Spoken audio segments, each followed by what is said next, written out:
everybody. So I'm going to begin with having you all take a deep breath. Close your eyes, take a deep breath. I need it too. Okay. Now, I want to ask the question, what is yoga? And that's not rhetorical. People answer. What do you all think yoga is? Bryce? Meditation, stretching out your limbs. Good. Sophie? I was just going to say stretching. Jimmy? Stretching and centering yourself. Okay. Thank you. None of you are wrong, but there's much more to it than that. Yoga is much more than the postures, the asanas, if you will. Asana meaning seat. And yoga is, the asanas are how we are seated in each posture and how we are seated in each moment. But beyond that, beyond our body, it's our mind and our spirit. And yoga is diminishing the borders between those three things. It is creating a unity between your mind, body, and spirit through movement and through our daily lives, through everything. One of my inspirations, Deepak Chopra, says, yoga declares that you can understand reality by consciously experiencing the different layers of your life: physical, mental, and spiritual, body, mind, and spirit. By tuning into the sensations of your body, you can understand the workings of physiology. By listening to your inner dialogue, you can understand the nature of your mind. By going beyond your body and your mind, you can directly experience your spiritual core. And that goes into more by Deepak Chopra. He has a book, The 7 Spiritual Laws of Success, or 7 Spiritual Laws of Yoga, if you will. And these laws are the law of pure potentiality, the law of giving, the law of karma, the law of least effort, the law of intention and desire, the law of detachment, and the law of dharma. The law that stands out to me most is the law of pure potentiality. This law is, it states that we have this realm of pure awareness inside all of us. And it's at the core of all of our beings. It's what underlies creativity in all its forms. It has, it's the infinite field of possibility within each of us. So when I had you all take that deep breath, that was going to that infinite field of possibility. That was going to your realm of pure awareness. You can do that anywhere. You can do that at any time. That's what yoga is being aware. So my experience, I taught yoga, of course. I taught a total of 5 classes. 3 of them were not necessarily more casual, but a bit more comfortable. I was teaching my friends and my family. The other 2 I taught at the Stout Street Foundation, which is a rehabilitation center for recovering addicts. The 3 classes that I taught to my friends and family, like I said, they were comfortable and they were fun and they were beautiful and I loved it.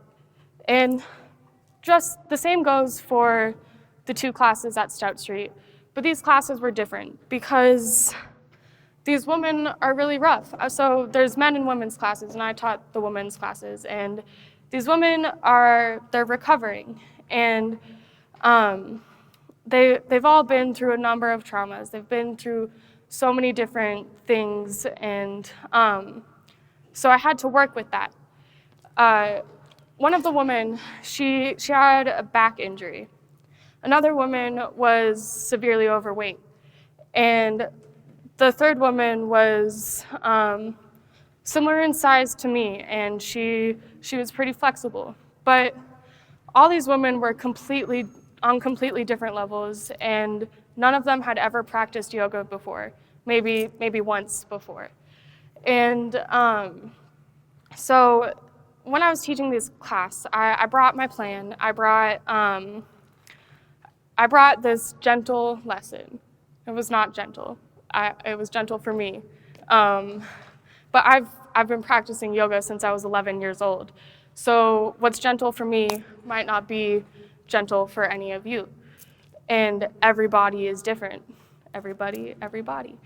And so this class really opened my mind a lot, because I had to come up with a lot of different variations for all these women. For example, the woman with the back injury, she had a lot of trouble in her downward dog.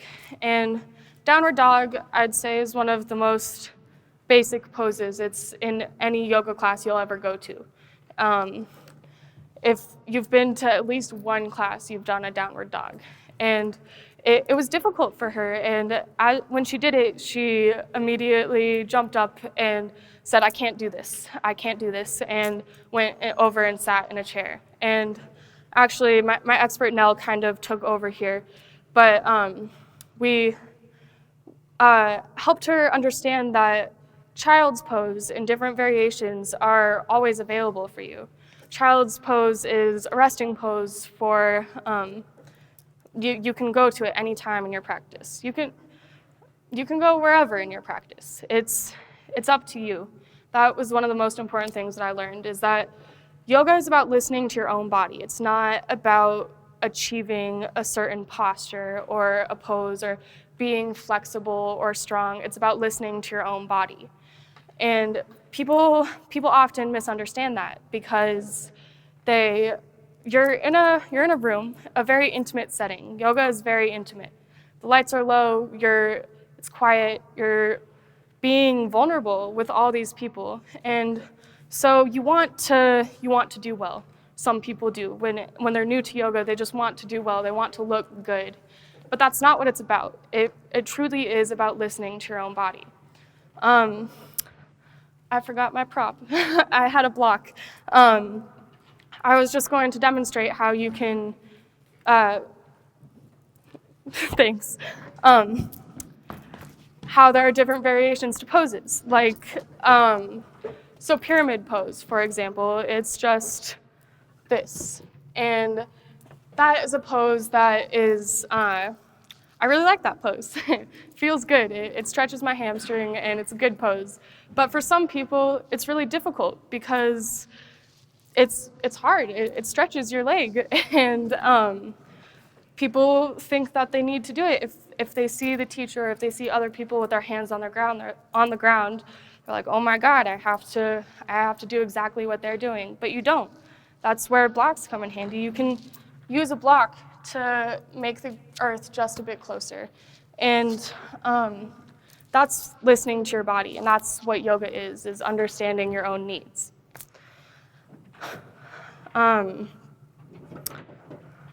Losing my train of thought.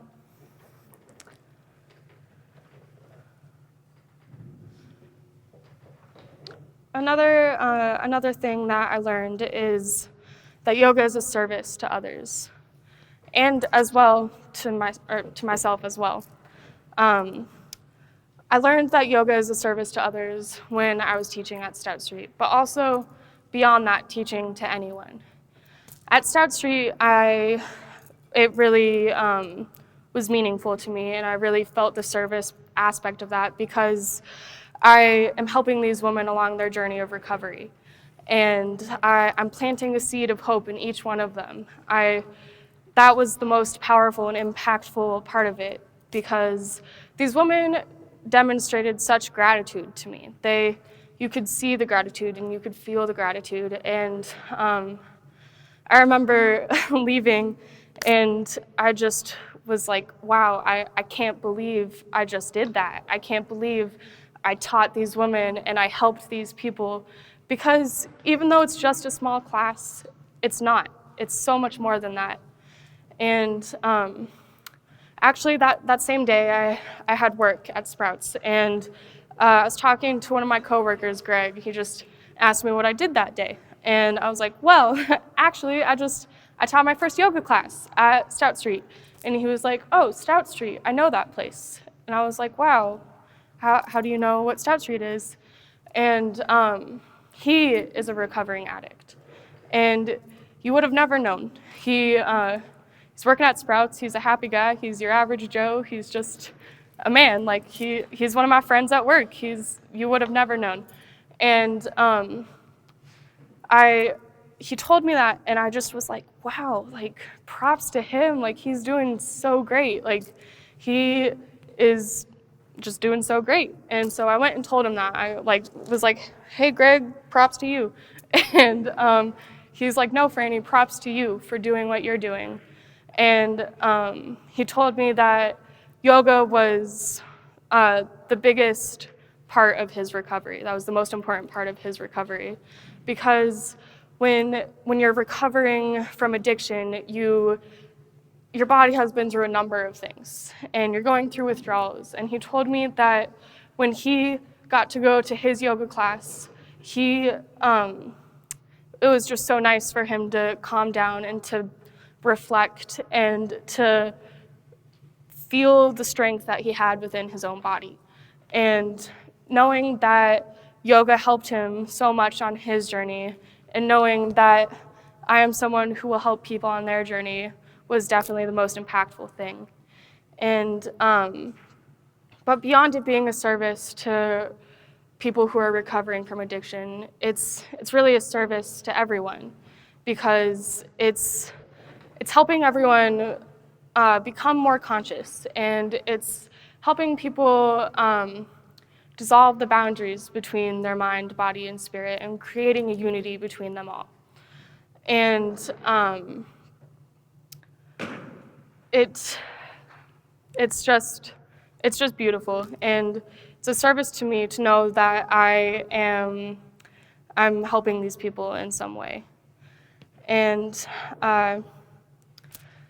there's a mantra that my expert shared with me in one of her yoga classes, actually, and I kept it in my car for the longest time. I took it out just for this because it really resonates with me, and it's just truly beautiful. It's Loka Samasta Sukhino Bhavantu, which translates to, may all beings everywhere be happy and free, and may the thoughts, words, and actions of my own life contribute in some way to that happiness and to that freedom for all. And so this just really allows me to see that yoga is acceptance of others as well as acceptance of yourself. So I want to ask you guys again, what is yoga? Thank you.